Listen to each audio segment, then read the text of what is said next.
Hello. So in this video, we're going to talk about Chapter 6, which is gases. And before we get started, make sure that you've also printed out the note guide that goes along with this video. So to start with gases, we're going to start talking about pressure. So if we can imagine the gas particles as an object, I'll show you very quickly the next slide, like these green spheres, okay? And they're bouncing around. So if we imagine these particles, they're in a container, whether it's a sealed glass flask or your tire on your car. It's going to have air inside, and those molecules, whether they're water molecules in the gaseous state, or they're carbon dioxide, or they could be nitrogen molecules. So any gas, they're going to be bumping up against the insides of their container. The force that's exerted on that container in that exact spot can have a recorded pressure. So we see the equation for pressure down here at the bottom. It's force per area. Let's go to this next slide now, where this picture is. And so we have our gas molecules. They're exerting a force, which is shown by that kind of radiating sequence of lines, that it's emanating inside to that surface that it's hitting. And so the pressure we're going to have it depend on several different factors that we're going to look at throughout the chapter notes. And so those are how many gas particles are in that certain volume, what is the volume of the container this is all in, and then the average speed or velocity of these particles. So looking up at pressure again, we can start to make observations with what happens when we change pressure. So if we look at the diagram that's on the right, and we see that it's a sealed piston, the kind of bronze copper color is a disc that is the entire diameter circumference of the beaker, and it has a plunger on top that we can use to push it down and pull it back up. So we have gas particles in this container that is blocked, the opening there, by that piston. There's no way of escaping outside of it. And so if I pull the piston up, I'm increasing the volume of the space. I'm looking at the photo on the left. I'm increasing the space that these gas particles have to move around. That space is volume. And so as I increase the volume, I'm lowering or decreasing the pressure, because the particles are not as crammed together. They're not going to hit each other and then hit the sides of the container as often. Now let's contrast this to the picture that's on the right. If I take that piston and push it down, I'm decreasing the volume now, but when I do so, the pressure is going to increase.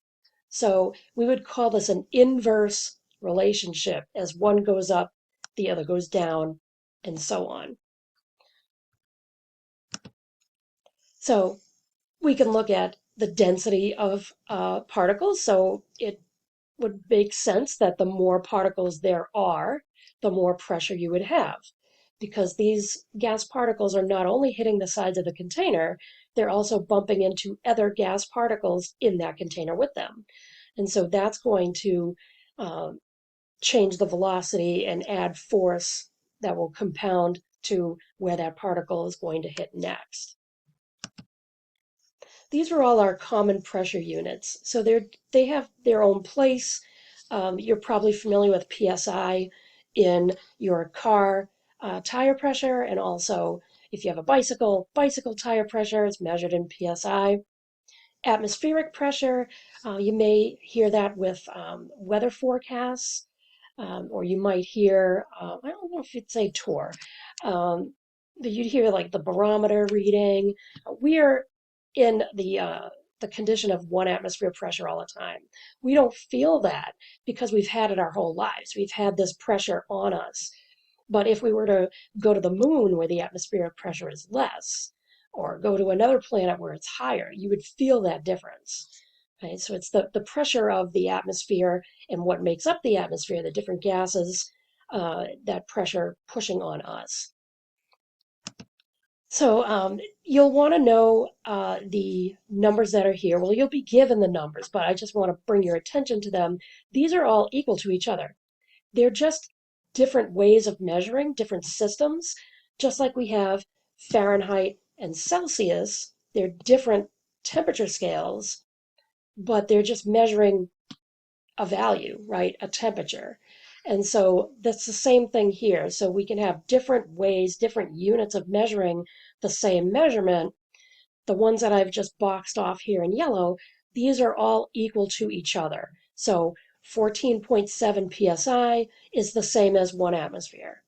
And this will allow us to convert between units, going from one given unit to a unit that we're asked for in a particular problem. So let's look at example 1. High-performance road bicycle tire is inflated to a total pressure of 132 psi. Okay, that's probably double, if not more than double, what your car tires are. Just to give you an idea. So we have a smaller tire in this bicycle, right? And it's a higher pressure. And so this question is asking, what is the 132 psi in millimeters mercury? So let's take a look at this conversion. So of course, we're going to start by writing what's given in the problem and what we're looking for. And then parts of the book will kind of scaffold out this conception plan, they call it. And so this is a way that you can just say where you have to go before actually setting up the work for the problem. And so I like to include that here in this chapter for just more visuals of what's going on, since we have so many different units now that can pop up. So with this, we have to go through the atmosphere, just like we had to go through the mole. We're going to make equivalent statements here. We're going to say 1 atmosphere is the equivalent to 14.7 psi, so that's a conversion factor. And likewise, 1 atmosphere is equal to 760 millimeters mercury. And so that's how we're going to go from psi to millimeters mercury. So when we go to the next slide and we see this set up, it's just like stoichiometry when we did with moles and balanced equations. So you can see we're starting with what we're given, the 132 psi. I have to then have my next sequence, my next conversion factor, arranged so that the psi is going to cancel, so it has to be in the denominator. You can see that because of that, we're going to have atmospheres, but we're going to cancel atmospheres with the next conversion factor having the 760 millimeters mercury up in the numerator. And then the same system that we've used for getting the final calculation with stoichiometry, we're going to multiply all the numerators together. So here we have 132 times 1 times 760. And then we're going to take that total and divide it by 14.7, our only number there in the denominator besides 1. And so what we're going to get is a really big number in the calculator. So we're going to, again, keep in mind the significant figures. Okay, I have 3 significant figures given. When we have our conversion factors, those are typically not included in the figuring out how many sig figs you have. So we'll just go by the 3 that was given to us. And so I need to represent my answer as 3 sig figs. And so the trick for that would be to put your answer you get in the calculator into scientific notation. So next we're going to talk about the gas laws. And there are several of these where we're going to compare what you can see, the different properties there at the top. We're going to compare pressure to volume, volume to temperature, pressure to temperature, and then numbers of moles, which we're going to symbolize with the letter N. Okay, instead of writing MOL, just having the single letter N is another way to abbreviate mole. So that's what that's going to mean. Okay, these gas laws will always be provided to you. You do not have to memorize them, but it is kind of helpful going through the notes, just knowing, like in the beginning when I talked about pressure increasing as volume decreased, just kind of those relationships, if you can visualize them, will help you predict what you should get for your answers with these problems so that you can kind of see if it makes sense with the problem you're working with. So let's take a look. So the first one is going to be Boyle's law. And Boyle's law is keeping track of pressure and volume. Again, it's an inverse relationship. Okay, it says that we're going to have a constant temperature and N for number of moles of gas. So those can be taken out of our equation. We don't have to consider temperature and moles since it's not going to change as we look at an experiment with pressure and volume. And so what you're going to then do is you're going to take your note packet that goes along with this video, and your first equation is going to be what you see at the very bottom of this slide. P1 times V1 equals P2 times V2, and label that Boyle's law. So Boyle's law, this is just a graphical way to show if we plotted volume versus pressure, and the pressure was in millimeters mercury. Okay, we can see that as I have a large volume, my pressure is low. If I were to follow this dot here down, I would see that I'm very close to zero here on the x-axis, which is pressure. And then as I decrease the volume, my pressure is then increasing. So you don't have to memorize that this is the trend. It's just another way to show you the relationship in Boyle's law to help you understand what's going on. This is what I like to see, though. We have our two containers again with, instead of a movable piston, we just have a disc up at the top to block it, and then we're going to apply a weight to the top to push that down. And so what do we have here? You look at the molecules moving, and there's a little gauge on each of these cylinders, and you can see that on the right side. So it's directly connected inside to read the pressure. Looks just like the pressure gauge that you would use on a car or bicycle tire. So it's the same thing. We're told that this is measuring 1 atmosphere. It has 1 kilogram mass on it, and the volume is told to be 1 liter. So if I add another kilogram of mass, it's now going to read a pressure of 2 atmospheres, and my volume has decreased by half. So I was at 1 atmosphere and 1 liter. If I multiply my pressure, I'm going to reduce my volume. So here's example 2. I relate to this. Having asthma, I have gone through many tests like this to see how my lungs were working. And so I got the inspiration to include a picture like this. So let's see what's going on in this example. A woman has an initial lung volume of 2.75 liters, which is filled with air at an atmospheric pressure of 1.02 atmospheres. So it's basically whatever inside the office here. Again, 1 is the normal standard conditions. So if she increases her lung volume by taking a deep breath in, right, she's going to increase her volume to 3.25 liters.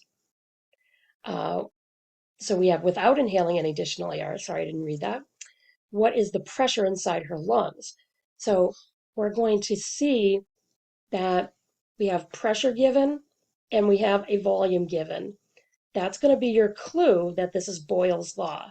Now in the homework, what I've done for this chapter, since there's so many different formulas, is before every homework problem, I put down what example in the notes you should look at for that practice problem with the homework. So you're not going to have that guidance every time, though. So if we see a quiz or our next test, perhaps I'll give more problems throughout the week. I'll post another homework, if you want to call it that, to give you some more examples of this. You're going to look for these clues. We're given liters, which you know as a volume, and we're given atmospheres, which you know as a pressure. And so you're going to look what one of the gas laws gives me these two variables. And this would be using Boyle's law. So we're going to write Boyle's law first. We're going to write, I just don't have what's given here, so I didn't include that here for this one. We're going to solve the equation for Boyle's law for the variable we are solving for. And so in this problem, we're solving for that second pressure. It says right here, if she increases her lung volume, what is the pressure? So that's after something is being done. If we look at the beginning, it said the word initial to kind of help us. This is what she is, just sitting there. And then after something happens, increasing the volume in this case, what's happening to the pressure? And so that's how I would assign these. Volume 1 up here, the 2.75 liters, pressure 1, 1.02 atmospheres, because that's where we're starting. The 3.25 liters would be your V2, and P2 is what we're solving for. So rearranging the variables here in Boyle's Law's equation is just a helpful guidance. You can just go ahead and start plugging in, but it's a little more insurance that you're going to get the problem correctly if you just manipulate the formula first. So try it out. Then we're going to substitute the V1 and V2 and multiply it by our initial pressure. When you simplify all of this, you can see the liters are canceling out, which is good. We want ATM, our unit for pressure. And this is what we will get, 0.863. So did Boyle's law work? We started with a lower volume, we increased it, and so what happened to the pressure? The pressure went down. So we increased the volume, right? We think about that piston again. We increase the volume. The pressure should decrease because it's not as squished. So this does abide by Boyle's law. Let's look at Charles' law. So Charles' law is when we are looking at volume and temperature interacting. And so for this one, the volume of a fixed amount of gas with constant pressure. So now we're keeping the moles and pressure constant. We just have the volume and the temperature changing. Now, it's very important that I point out what's down here. We have to have our temperature in kelvins. That is how this formula works. Okay, so if you're given Celsius, you have to add 273, and that will give you that temperature in Kelvin. Then you can plug it in. Okay, I'm not going to give you that on quizzes and so forth. So you need to know that the temperatures have to be in Kelvin. I'll give you the formulas, but you have to know that you'll need to change that temperature. And I'll give you the plus 273, but you just have to know that that's what you have to do here. Okay, with this, we're going to see that the volume of the gas and the temperature are going to change the same. Boyle's law, as one increased, the other decreased. Here we're going to see them both in a direct relationship. So volume's going to increase, temperature will increase, and vice versa. So here's just another graph showing you temperature with volume on the y-axis, and that direct relationship, kind of talking like a math class here to use those terms, the rise over run, sorry, we have the same slope for each of these lines here. So that shows that direct relationship. As I increase volume, I'll increase temperature, increase volume, increase temperature. And so there's an application of slope. So if the lines are extrapolated back to the volume of 0, they will all show the same temperature. So we're focusing down here.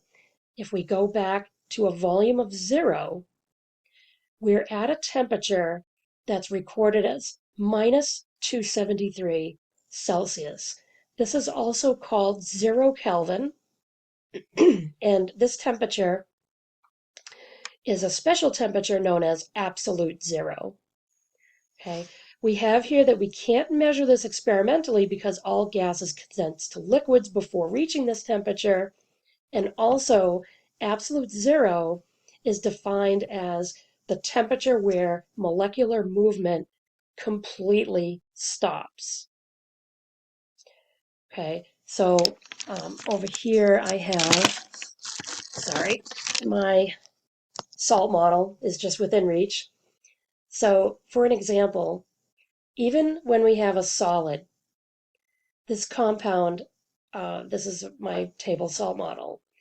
It's not completely stationary as I'm trying to hold here. It does have some molecular movement, okay, because of the electrons moving around each atom and how they're interacting, keeping this structure, in this case, crystal structure, together. And so because there's some movement, that's kinetic energy. We'll see later on that kinetic energy is measured by temperature. So this has a temperature as it's moving. If it doesn't have a temperature, or it doesn't have a volume, it's not moving at all. This cannot be measured experimentally. They're working on it. I've seen throughout the years, studies come around. I think MIT was looking at it. How do we get to absolute zero? We can get very close, but we can't attain absolute zero because there's always going to be some kinetic energy away from what you're studying. In this case, we're studying this model.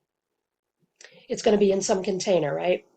We could try to stop the movement of that container as best we can by cooling it down. But guess what? That container's on a table or a lab bench, which is then connected to a floor, which goes out into the hallway. And someone's walking down that hallway, which is producing vibrations, which is movement, which little by little will travel back to this. And so that's why we can't attain absolute zero yet. So here's a molecular view of Charles' law and volume and temperature. So we have a balloon, okay? We put it in boiling water or just very hot water. You could see the temperature increased with these particles. That's kinetic energy, or the energy of movement. So you heat things up, you're giving them energy, they're going to move more. And that's when we see the volume increasing. It's pushing up on the insides of this balloon, and it's giving it that size, that volume. Now, if I put it in ice water, which we see on the left, the molecules are going to slow down because they have less energy. The energy is being lost to the ice water. And so as they slow down, they're going to hit the insides of the balloon with less force. They're going to slow down because of that. They're hitting each other slower. And so that's going to result in a smaller volume. So what do we have on this slide? We have when the temperature increases, the gas particles move faster. Okay, again, visuals are really helpful with this. I can also try to find some YouTube clips that can help you with this. For the lab with this chapter, we'll be doing a virtual simulation to help you see some of this. So just very visual here. The only way for the pressure to remain constant is for the gas to occupy a larger volume so that the collisions become less frequent and occur over a larger area. So if you were wondering that, going back again to the picture, well, Professor Tirani, you were saying that the impact, the energy of these particles in the warmer water is going to hit with more force on the inside of the balloon. So wouldn't that be more pressure? And the answer is no. The pressure is going to remain constant because your volume is going to increase with that increasing temperature. If we kept the volume the same, we would have an increase in pressure because we're containing it in a smaller space. Okay, so that's the difference with Charles' law. Here's example 3, and you can see I took the same image but put a question mark to what we're solving for here. So what do we have? A sample of gas has a volume of 2.80 liters at an unknown temperature. When the sample is submerged in ice water at a temperature of 0.00 degrees Celsius, its volume decreases to 2.57 liters. Not much, right? We start at 2.8, we're going to 2.57, okay? So we want to know what's the initial temperature in Kelvin and degrees Celsius, okay? So we're going to have to do a conversion at the end. Remember, to do the calculations with the gas law problems, we have to have all temperatures in Kelvin. So what do we have? We know that we have volume and temperature in this problem. So that says we need Charles' law. Let's write it down. There it is. And just like the previous problem with Boyle's law, I highly suggest solving for the variable that you're looking for with the equation before plugging in numbers. So if we look at V1 over T1 equals V2 over T2, Charles' law, we're solving for that initial temperature, that would be T1. So it's in the denominator here, right? So we need to algebraically manipulate this to get T1 in numerator and everybody else onto the other side. And so after all that's said and done, this is what we end up with, okay? So now that we have that, okay, we have the reminder here that before we even start plugging in, we've got to convert to Kelvin. Well, that's easy here because the temperature that we were given is 0. And so 0 Celsius, you just add 273. You can add the 0.15. That's negligible with these problems, so I'll leave it up to you. Okay, then we're going to substitute and put in our other volumes that we're given, plugging them in, and then just solving. This line is here that the book does just to indicate where that last significant digit is.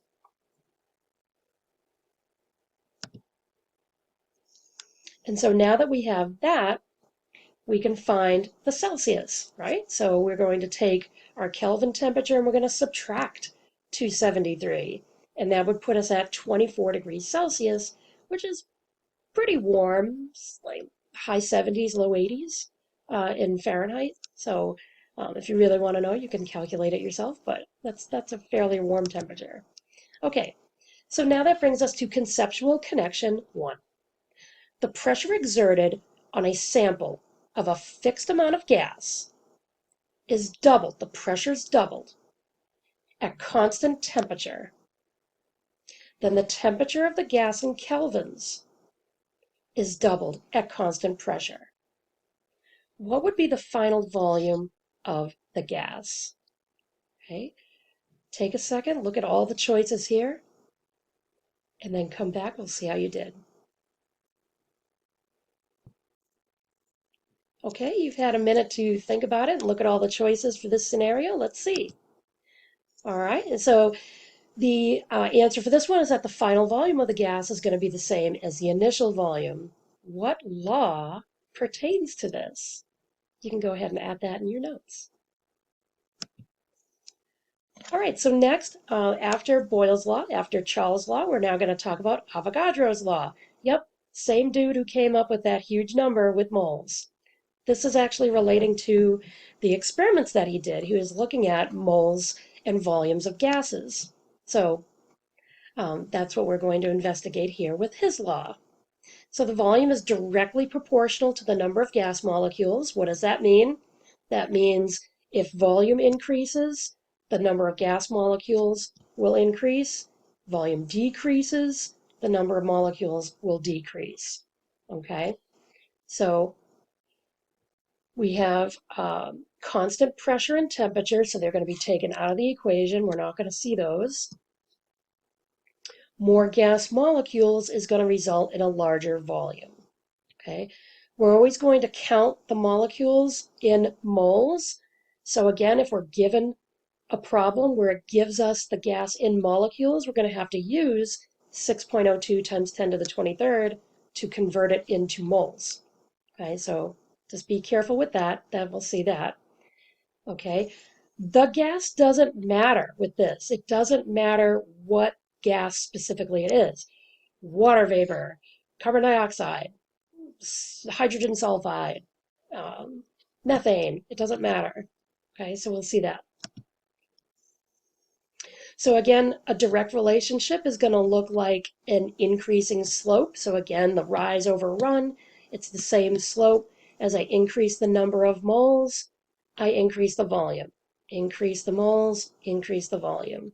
Okay, so that's a direct relationship. And so how do we simplify this for Avogadro's law?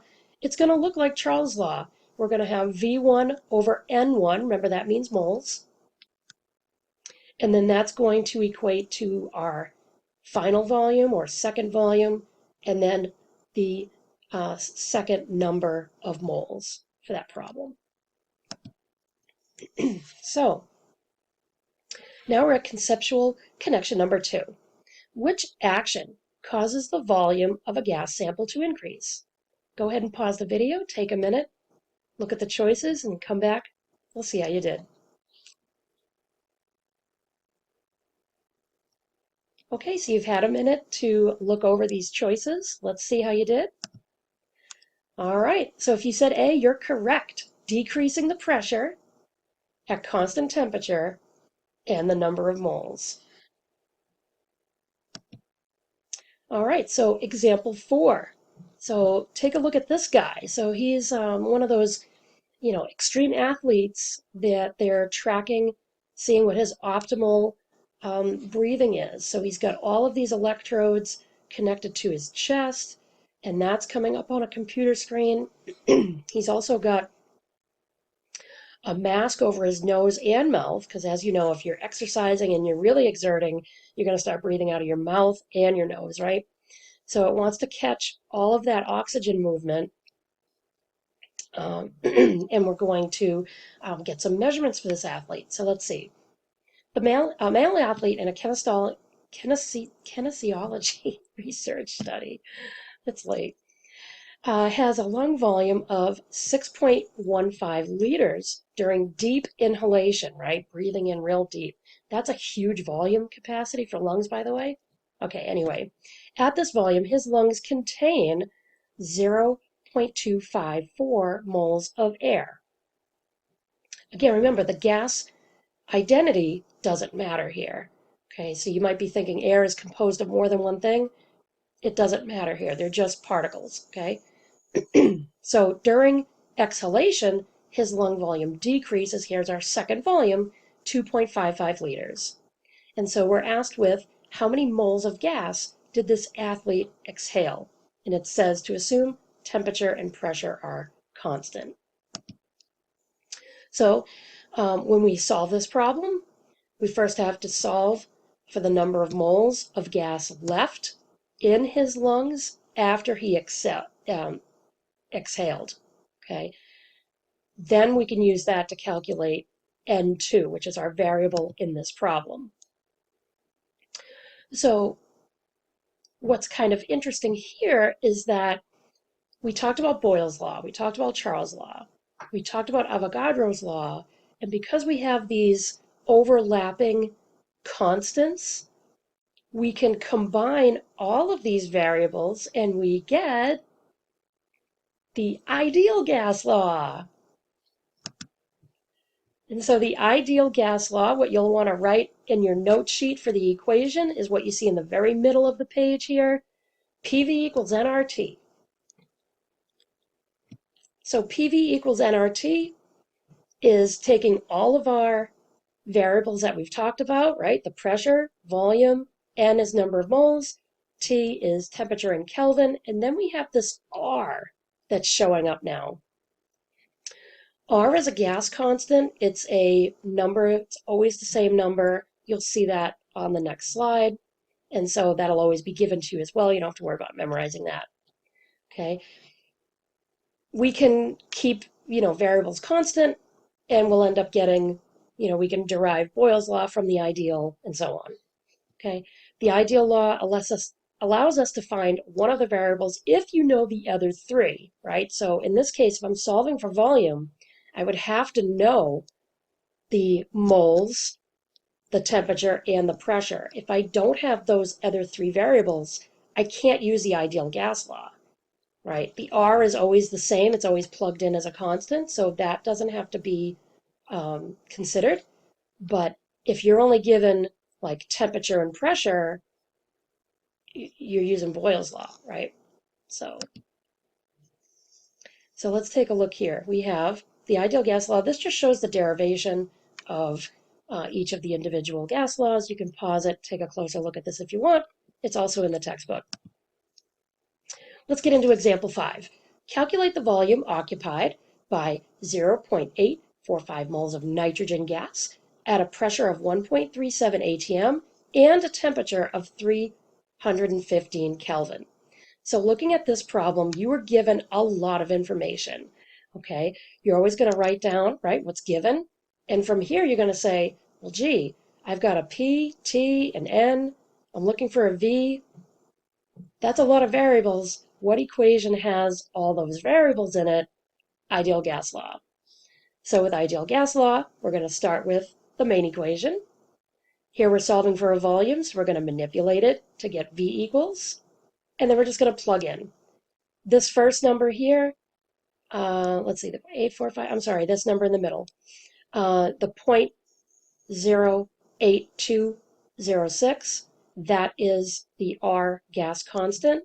And you can see, look at all of the units that go along with this gas constant. That's there so that they're going to cancel out with the other known factors you're putting into this equation. So we have moles, that was given. It's going to cancel with the R constant. We have atmospheres, that was given. It's going to cancel with the R constant. And then temperature, kelvins are canceling. So what's left? Liters. That's how it works. So again, you can plug this in to check it, but we're going to get 15.9 liters as our volume for this amount of nitrogen gas. Okay, so let's look at example 6. Calculate the number of moles of gas in a 3.24 liter basketball inflated to a total pressure of 24.3 psi at 25 degrees Celsius. Okay, pause for effect. All right. I left the note here that was with this problem. So, just real quickly, when they talk about the total pressure, it's not talking about if we stuck the basketball with the inflator and they had a gauge on it. That's not the same thing. That's called gauge pressure.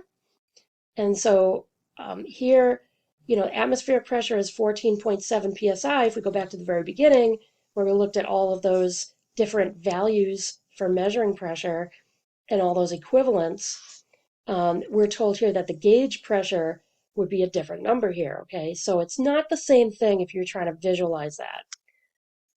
That aside, okay, when you have the ideal gas law, you've got to use the total pressure, okay? That's going to be what's given, okay? It gave us straight out total pressure. If it doesn't say total pressure, that's the pressure that you use to plug it in, okay? It's not going to be something where you have to subtract, okay? It's not going to say the gauge pressure, so figure out what the total is.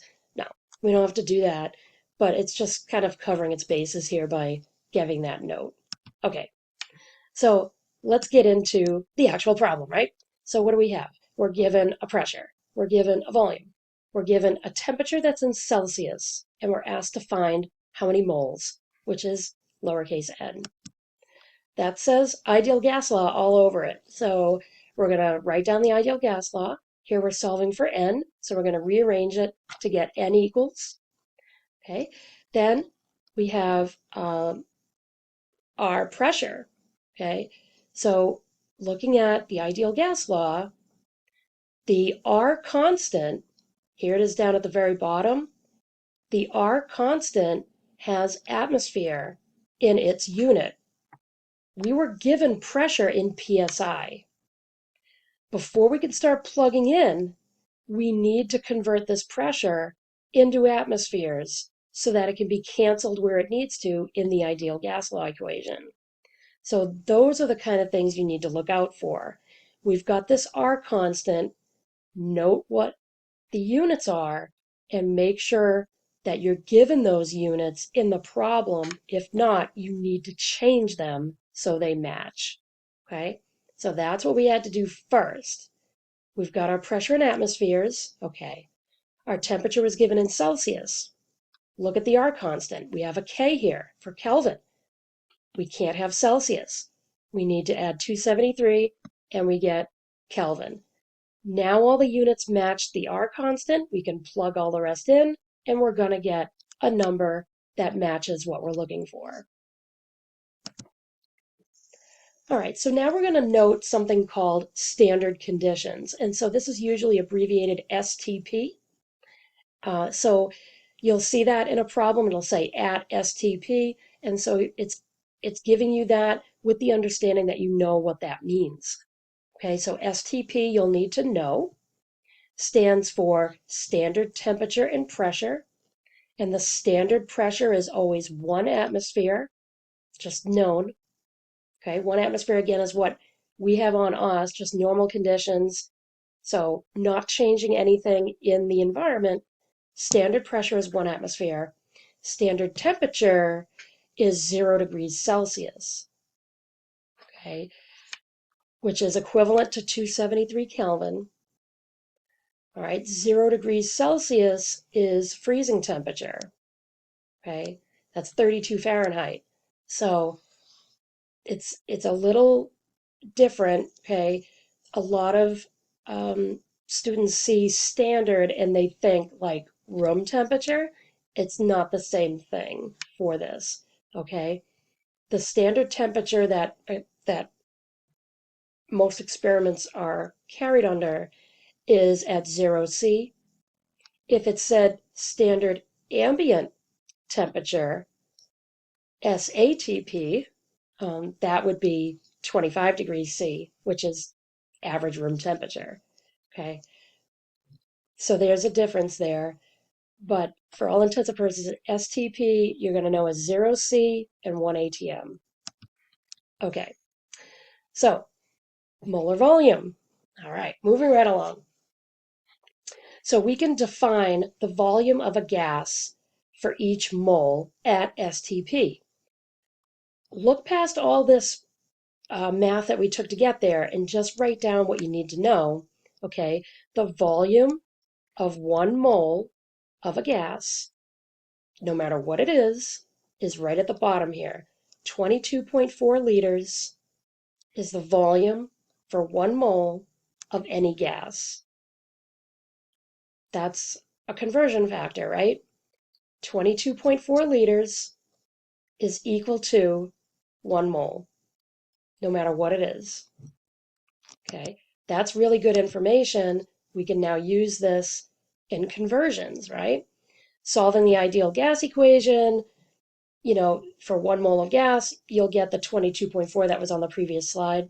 And we know 1 mole is equal to 6.02 times 10 to the 23 molecules. So now we know how many molecules are in a volume of 22.4 liters. We call this a molar volume. Okay, there'll be different masses because the elements have different masses, but they're going to take up the same volume. Okay, and so I grabbed this picture to kind of show you that helium, okay, if we have 24, this is decimeter cubed, okay, and so that's just a smaller unit than a liter. So it's the same unit, okay, for all intents and purposes, okay. 4 grams per mole, that's the mass of helium on the periodic table, which is equal to 1 mole. So that's the volume it's taking up, okay? And then now we have carbon dioxide, 1 mole of it.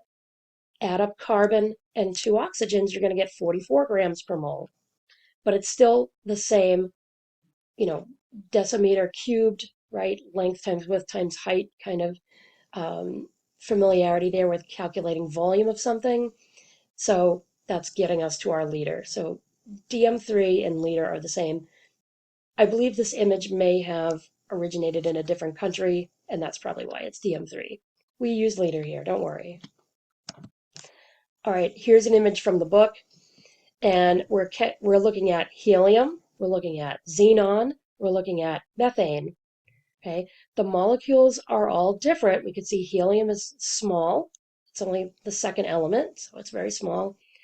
Xenon is much larger, and then methane here is a compound, so that's even larger than that. And they're taking up the same volume. It's 1 mole of each. So the only thing that's going to be different are the masses. Okay, conceptual connection number 3. Assuming ideal behavior, that means you can use the ideal gas equation. We're not going to go into the realm of real gases. The end of the chapter does it.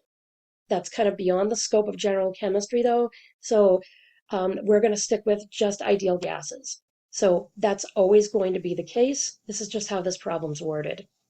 Which of these gas samples is going to have the greatest volume at standard temperature and pressure. Now look at what's given here. 1 gram of hydrogen, 1 gram of oxygen, or 1 gram of argon. It didn't give us moles, it gave us grams. Okay, pause the video, think about it, come on back, we'll see how you did. Okay, so you've had a moment to think this through. All right, and so which one is going to have the greatest volume? The answer is going to be argon because it's the largest element out of these three choices. I know at this point in the course we haven't gone over the size of atoms physically, and we haven't looked at how the electrons contribute to the diameter of different atoms. Basic trend is the atomic number, you'll recall, is not only the proton number, but the number of electrons. And so the higher atomic number is going to have more electrons. It's going to be, in theory, there are some exceptions, bigger, so it'll take up more volume. All right, let's talk about density. Density, we're not changing the definition, it's mass per volume. Okay, when we talk about gases, the units are typically grams per liter, so that's what you're going to see. All right, remember that the mass of 1 mole for anything is the molar mass. That's just read right off the periodic table. And if it's a compound, you're adding it up for each element and the numbers of each atom for each element. The volume of 1 mole is always going to be 22.4 liters. So we have an example here, right? So we get the density of helium and nitrogen at standard temperature and pressure. We would take the molar mass for helium, which is 4.00 grams per mole, and just divide it by the volume at standard temperature and pressure, which is 22.4 liters per mole. And look at that, the moles cancel, the grams are the numerator, the liters are the denominator, so they combine and become our unit for density, which it said on the previous slide, right? Grams per liter. And so that's how we figure out the density of any gas. We just take the molar mass and divide it by 22.4 liters per mole. Now, what does this mean, right? Density is how compact, right? It's the amount of stuff in a certain space. So our atmosphere is about 78% nitrogen. It's mostly nitrogen. We only breathe the oxygen. We take in nitrogen too, but our body doesn't do anything with it. We just come right back out when we exhale. All right. So anyway, with most of our atmosphere nitrogen, most of our atmosphere has a density of 1.25. How does helium compare? It's less. That's why helium balloons float, because it's less than the density of the air, which is mostly nitrogen. Okay, we have here that this is just showing how we derived this. The density is directly proportional to the molar mass. This is kind of added info. You don't need the equation that's listed there. I'll backtrack here. This is the way you want to remember it. Molar mass over 22.4 liters per mole. All right, conceptual connection number 4. So let's see, arrange the following gases in order of increasing density at STP. We have neon, chlorine, fluorine, and oxygen. So increasing density means we're starting with the lowest density and going to the highest. Okay, so take a look at the greater than signs. Take a look at these elements on the periodic table. Pause the video, try it out, come back, see how you did. All right, so here we are. Your answer would be A. Now, why is this? We would have to do the calculation for each to really see how they relate. Again, we could go by size, but one, we haven't talked about that with the periodic table and patterns on the periodic table as of yet. And two, there are some exceptions and there are things that happen with the electrons. As we look at atoms, it's not always the bigger atom is going to be the most dense. There's things that come into play with different electron orbitals. We're not there yet.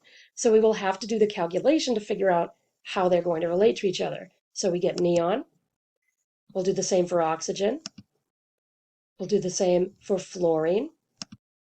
And then we'll do the same for chlorine. Now, notice with these, although they're diatomic, I just used the single molar mass. Okay? It's still a ratio to itself. So we would still be within the ratio here, but what we need to consider too is that neon's not diatomic. So that's only the mass of one atom. So to be consistent, we're going to use the mass of one atom for the other gases, even though they exist diatomically. But comparing atom to atom and volume, that's what we have to do here. So that's why it's just the molar mass of one. Okay. Now we can put these numbers in order from least to greatest. And so we would end up with A.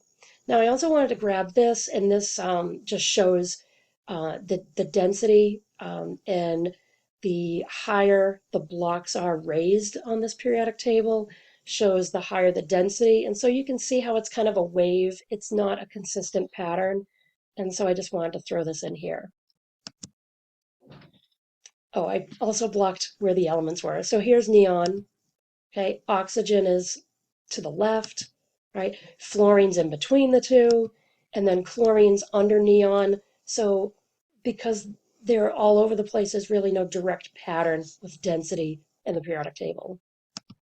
Okay, molar mass of a gas. So we can determine the molar mass of an unknown substance by measuring its mass and its volume, as long as we keep the pressure and the temperature constant.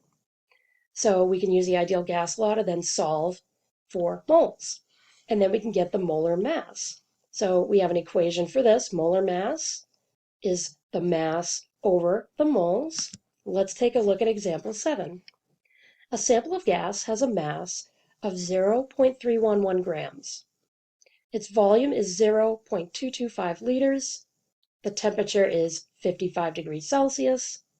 And the pressure is 886 millimeters mercury, so a little higher than standard. Find its molar mass. Okay, we were just given a whole bunch of units, so let's organize this out. Okay, then we're going to see that since we have all of these units, the ideal gas law would be the best choice here to use this to solve for N. Okay. And so again, our conceptual plan, just visually, we're going to use the ideal gas law, solve for N, and then we're going to use the new equation here to attain our molar mass. So the way this looks when it's all plugged in, okay, let's follow it little by little here. We had to adjust our pressure because our pressure was given in millimeters mercury, but we need it in atmospheres for the gas constants units. The temperature was given in Celsius. We have to move that to Kelvin again before we can plug it in for the R constants units, so it cancels. Then we plug all the values in to PV equals nRT where we solve for N, and we solve. Okay, we get a very small number of moles, which is expected. Okay, now we're going to take the mass, okay, the mass that was given, the gas mass was given as 0.311 grams. So that's going to be our numerator, the mass, over the moles we just calculated. That's going to be grams per mole, which is a molar mass. And so then you're saying, well, okay, can I identify what this is from that? You can look on the periodic table and find if there's something close to 31.9 grams per mole. You're going to end up near phosphorus and sulfur. They are not gases at room temperature. This is a lot higher than room temperature, but still it doesn't quite match. So my best guess would be that this is a compound of multiple elements, and without any more information, there's no way we can solve for this identity. All right, mixtures of gases. So, right, our atmosphere we talked about earlier is mostly nitrogen, but there's others in there. And so we could see the percent by volume there. Look at oxygen. What we survive on is only 21% of our atmosphere. That's pretty crazy, right? And then we have the carbon dioxide that we're breathing out, 0.04. Okay, so let's take a look at what we can do with mixtures. Now, we can consider it like one gas. Even though it's a mixture, we can measure the pressure, volume, and temperature and just assume it was like a pure substance for the sake of calculating. So we can calculate the total moles of all molecules in an air sample, okay, even though they're different molecules. Let's look at an example, okay? This is where we get partial pressures from, right? So the total pressure would be all the different substances together, and then we can look at what the pressure of an individual substance would be and figure out the pressure of some unknown substance that's in that mixture. This is known as Dalton's law of partial pressures. Okay, really easy formula.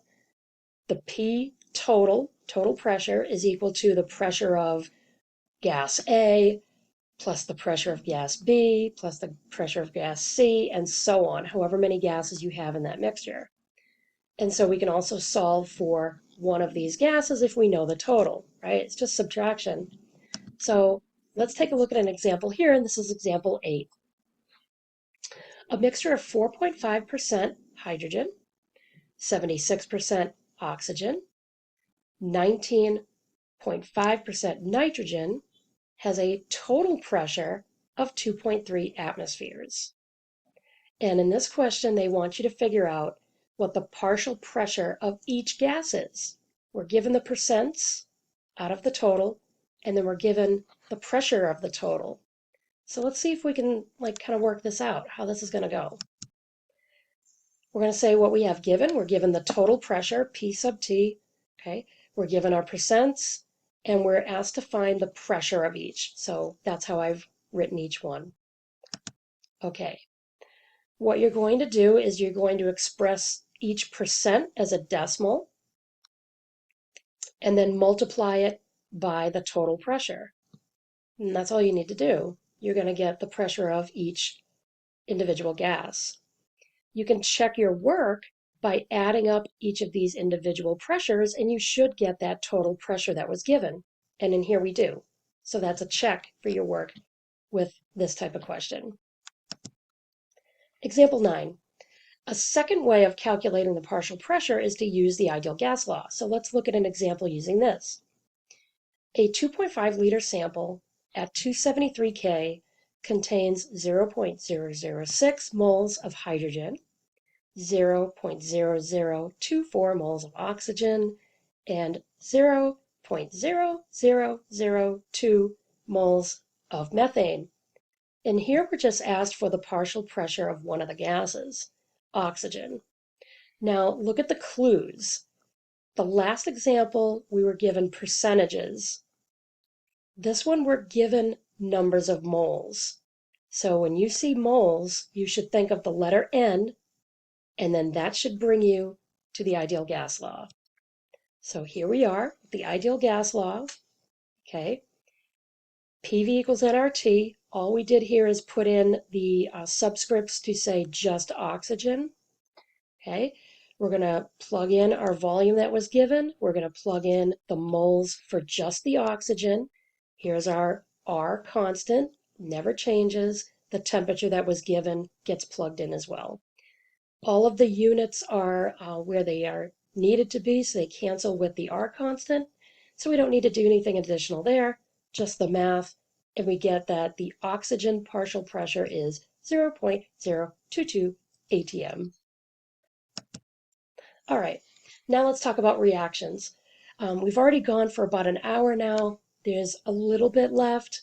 We're more than halfway through, but certainly if you needed to pause and come back to this another time, you may do that. All right. So, okay, gases and chemical reactions. In reactions involving gaseous reactants or products, we often specify how much of a gas there is in terms of its volume at a given temperature and pressure, right? The 22.4 liters. with stoichiometry, relationships between amounts of different substances in moles are needed for the calculations, right? We look at a balanced equation, and that's moles.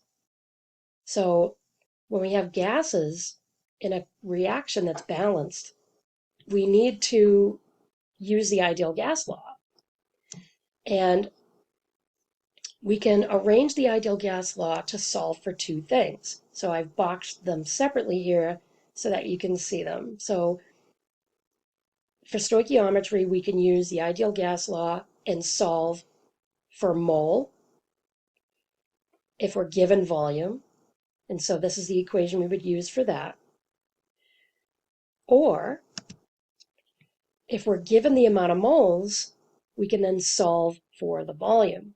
So it depends on what the question's asking for, but you can see how both of these are just manipulating the ideal gas equation. All right, let's take a look at our plan here. So the pressures on the previous slide could also be partial pressures, okay? Talking about reactions now. We have to remind you that for 1 mole, it's going to be the volume 22.4 liters, no matter what gas it is, at standard temperature and pressure. So this is a given. I will be giving you this. You don't have to memorize it. Okay. The general plan for these types of calculations, you want to take a look at what's highlighted here. So we're going to be given some amount of mass, typically. We have to convert that into moles, right? You know we have to get our given value into moles so we can use the balanced equation to go from one type substance to another type substance. So this is the mole to mole ratio right here in the middle. And so here, if we don't have mass, which was the first breakup of the ideal gas equation, what if we have the pressure, volume, or temperature? We can get moles from the ideal gas equation. That would be this step here. And then our mole to mole ratio still is here. Then converting it back using the ideal gas equation. Okay, so there's two different ways this can go. Let's look at example 10. Methanol, which is CH3OH, can be synthesized by the reaction. We have carbon monoxide and hydrogen gas coming together. What volume in liters of hydrogen gas at a temperature of 355 K and a pressure of 738 millimeters mercury is needed to synthesize 35.7 grams of methanol? That's a lot of info that was given to us, right? What initially comes in my head after reading that is that this pressure needs to be changed to atmospheres. Did you pick up on that too? All right, let's see the work. So we're going to write out what's given and what we're looking for to help us stay organized. Here's our plan. So we were given grams. We've got to calculate the molar mass of methanol so we can change that into moles. Then we can use the mole to mole ratio to go to hydrogen using the balanced equation, right? We have 2 for hydrogen, 1 for methanol, okay? And then we can use PV equal nRT to then solve for the volume of hydrogen. So let's take a look at the math when it's all plugged in. Oh boy, what a mess. So here we're starting with the grams of methanol that was given. The molar mass is 32.04 for methanol. So calculating this out, dividing them, we're going to get 1.11. Okay, so then we're going to use 1.11 methanol mole. We're going to use the molar ratio from the balanced equation to figure out how many moles of hydrogen would be in that reaction. We get 2.22 or 2.23. All right, now we need to figure out the volume, okay, because now we have moles of hydrogen now. So notice that the N has a subscript of H2 because now we're using that information. Okay, again, before we start plugging into ideal, we have to change that pressure, here it is, into atmospheres. Okay, so if I had to give any guidance here, it would probably be recognizing those units for the ideal gas equation. And for the other equations, when we're talking about temperature, it's got to be in Kelvin, right? So making sure that as soon as you read what's given, if you need to convert any of them into another unit, do it right away before you even get down here to this step where they're doing it, so that way you can just kind of plug in when you need to, and you don't have to worry about accidentally plugging in the wrong value with the wrong unit. You're going to get the wrong answer, right? That's a completely different number, 738 from 0.97, right? So make sure that you're getting the units you need right away.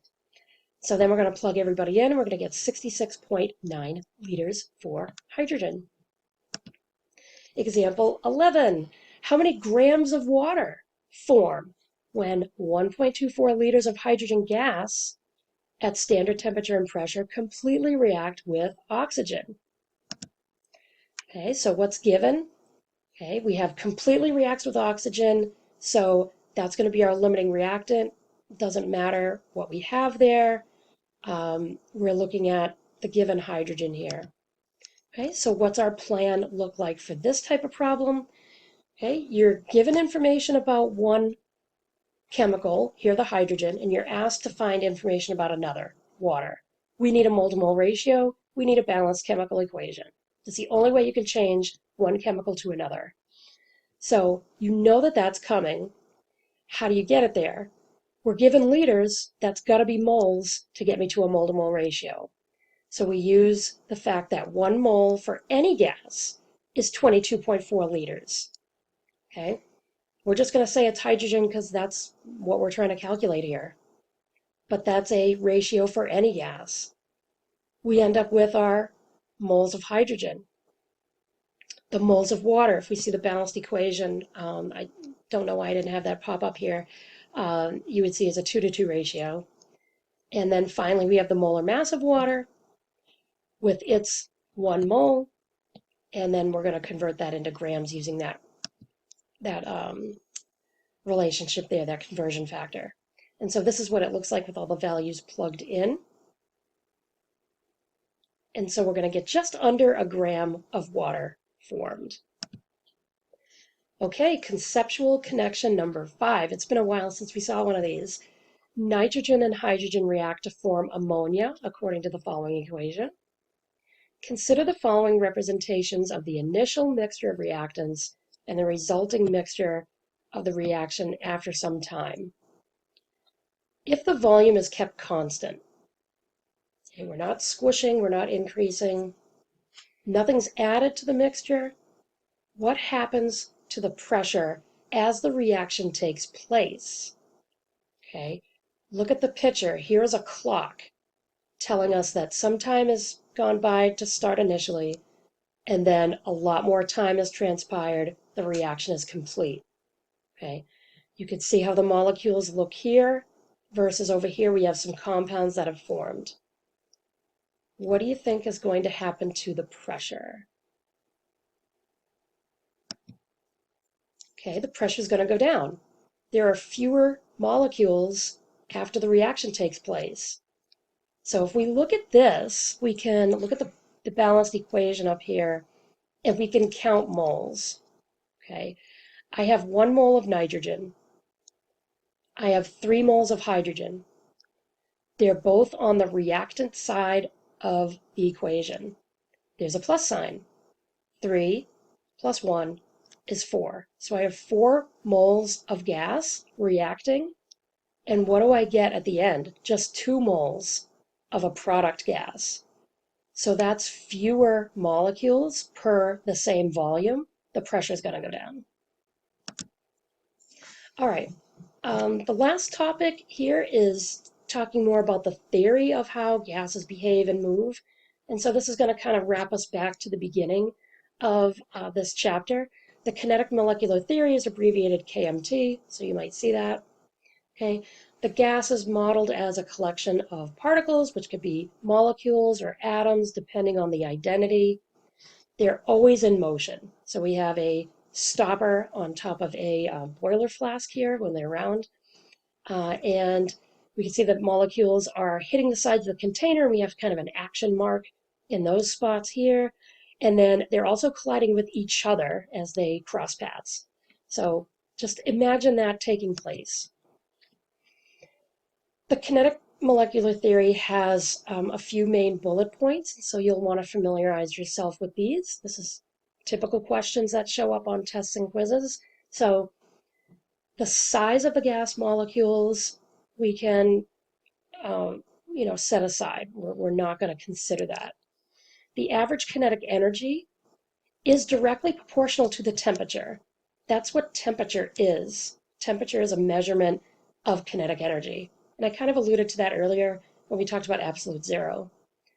The collision of one particle with another or with the walls of its container are elastic, which means if we have two atoms here and this one has a certain velocity and it hits another one that's not moving, that force is going to be transferred to the other, and then this initial atom is going to lose some energy. So the total amount of energy that goes in between those two particles is going to be the same, but the transference is going to be different as they collide. The particles of the gas, whether it's atoms or molecules, are always moving. The attraction between particles we're not going to consider here. When moving particles hit another particle or the container, they don't stick. They do bounce off and they just kind of ricochet in another direction. And we're also going to consider that there's a lot of empty space between the gas particles compared to the size of the particles themselves. So if I go back to this picture, look at all this space here that's left open where we don't see a little dot, which is representing our gas particle. Okay, that's what that's talking about. All right, so here's a graphic of the thermometers. So this is a really big important point that you get from this, is that the kinetic energy, which is the energy of movement, the gas particles, is directly related to temperature. So that's what temperature measures, kinetic energy, which is the movement speed of the particles. You heat something up, you're adding energy, it's going to move faster. So the kinetic energy is going to be increased, the temperature goes up. All right, the nature of pressure. So pressure is force over area, is how we would calculate that.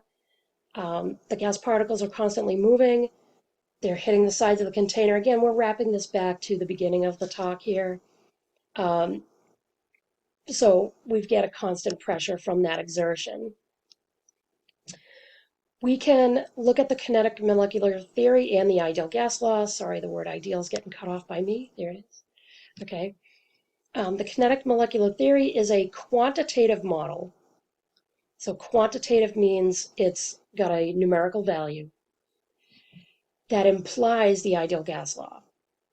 Okay, so we have the pressure on a wall of a container that has particles inside that are in constant motion is the total force on the wall divided by the area of the wall. So we can calculate the pressure, is all this is showing. All right, molecular speed versus molar mass. Okay, sorry, I was hiding some of that title there. To have some of the same kinetic energy, heavier molecules must be moving at a slower average speed, right? So it's kind of like a vehicle. If it's a heavier vehicle, it's going to move at a slower average speed than a smaller vehicle. That's just moving mass, right? It's going to take more energy to move something that's heavier. And so that's what this graph is showing, relating different elements and compounds of different masses and their velocity. Now, velocity and speed, if you're not familiar with the terms, they are different. Speed is a distance over time. Velocity is a distance over time, but also taking into account a direction. So when we talk about velocity, we usually say something like 1,000 meters per second north, or 2 meters per second to the right, something like that. It has to have a direction to be considered velocity. And so that just talks about how it's going to be moving and hitting container at different angles and ricocheting and that sort of thing. Okay, temperature and molecular velocities. So here we can look at the velocity changing as temperature changes. Okay, more molecules, faster speed. You could pause the video and kind of study this a little more. That's the gist. All right, conceptual connection number 6. Which sample of an ideal gas has the greatest pressure? Okay, look at these 3 boxes. We're going to assume that the mass of each particle is proportional to its size. So the larger it appears in the picture, the more mass it has, just for the sake of this visual. All of them are at the same temperature. So if they're at the same temperature, we're just looking at mass being a factor and number of particles. So how many bumps along the side of the container and how much force behind them, which would have the greatest pressure.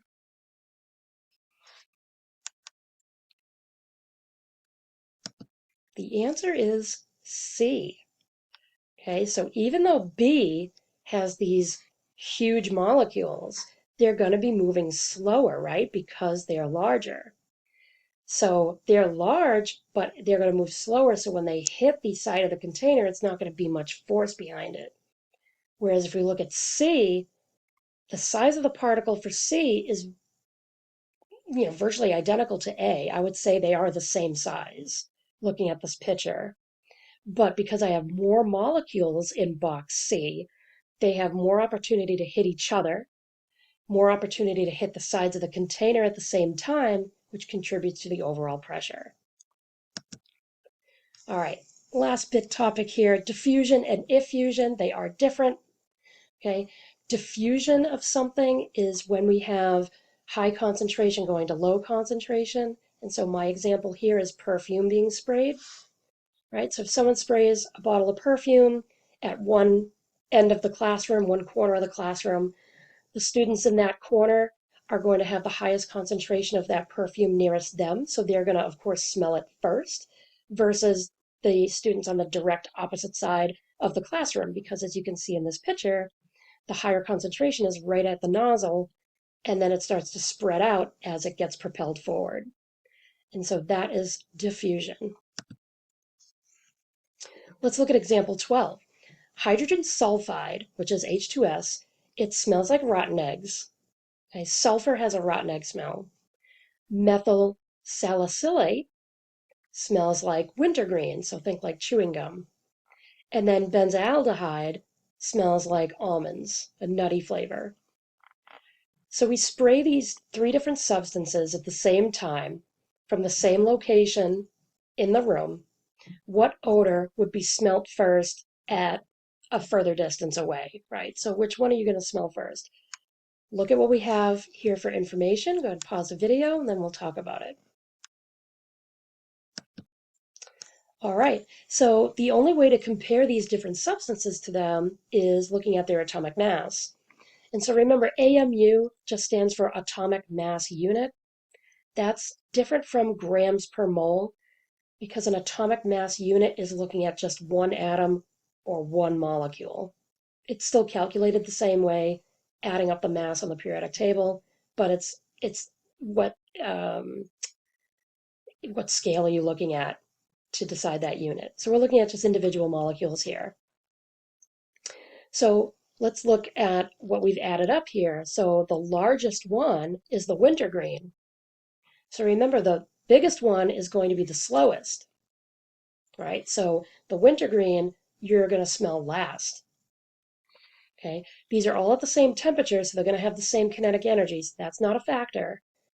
All right, the molecule with the lowest mass, in this case, the hydrogen sulfide, will travel the furthest faster. And that's going to be the smell of rotten eggs. I couldn't resist. All right. Effusion is what happens when you get, party balloons, and after a day or two, they start to lose their volume of air and they start to fall, and then they're dragging on the floor, right? So effusion is when we have a gas particle that is able to travel through a small opening and go from high concentration to low concentration that way. So we have a balloon. This is a mylar balloon in contrast to a latex balloon, which is that real rubbery balloon material.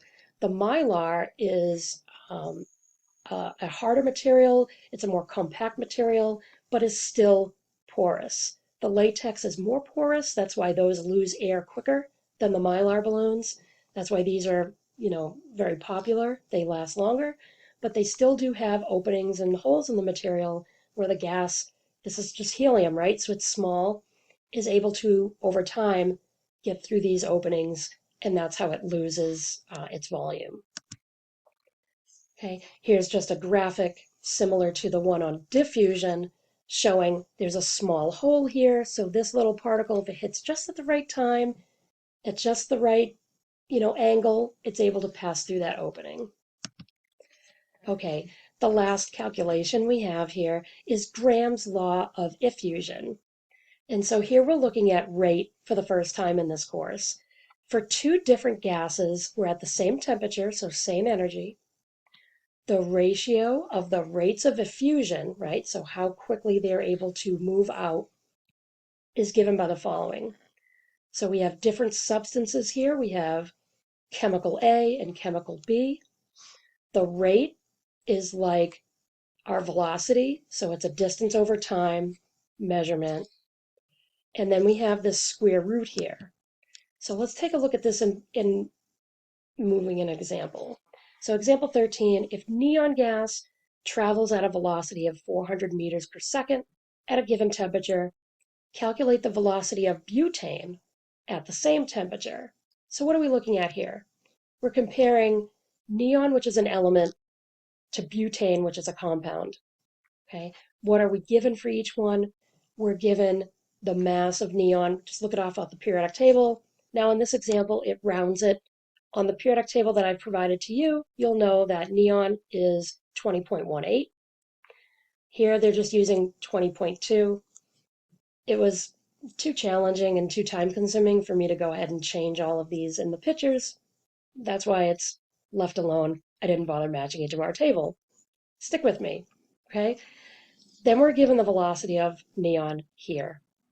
These are two values that relate to one substance, so they have to have the same number. It doesn't matter if it's 1 or 2. We're just going to call them 2 here. And so that means butane's going to get assigned 1. And all we have to go by is the mass by adding up 4 carbons and 10 hydrogens. So we're asked to find the velocity. Okay, we have our Graham's law of effusion equation. We plug in our knowns.